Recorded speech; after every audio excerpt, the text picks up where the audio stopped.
हथवा के लोटा द तोई नियात धीरे धीरे चली बड़नी भोरे चलिनी हो ए सासू चलिनी गंगा स्नान त बड़े भोरे चलिनी धीरे धीरे चलिनी हो।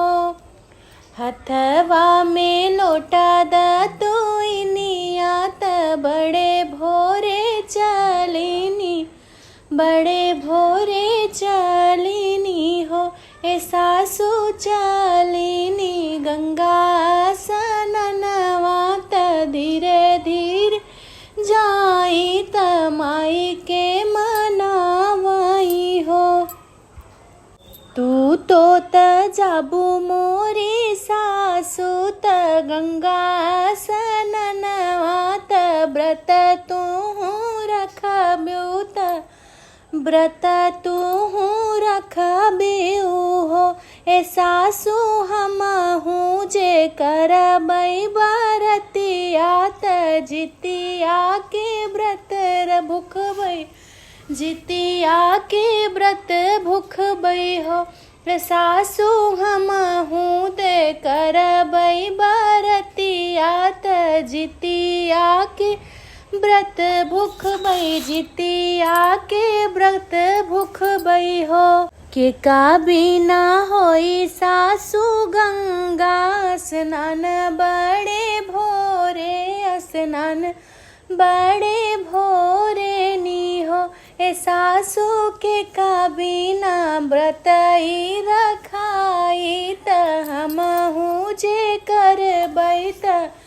हमहू जे करबै हो। के का बिना होई स्नानवा बड़नी भोरे होइनी हो ए सासू के का बिना रखिलू बरतिया त हमहू व्रत रखबाई हो। धर्म बिना गंगा स्नानवा त बड़े भोरे होई त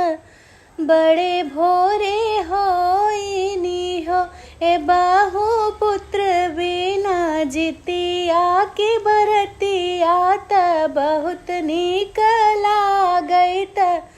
माई के मनावाई हो ए बाहू बेटा बिना जितिया बरतिया बहुत विधि रहै बहुत नीक लागै हो। हमहू जे करबै बरतिया त गंगा स्नानवा त गंगा स्नानवा हो ए सासू हमरा बाढ़ई पुतवा त धियवा बाढ़ई त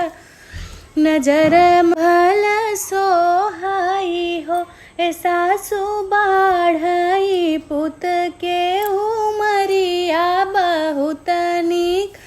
लागई हो ए सासू खेलत रहई हमरे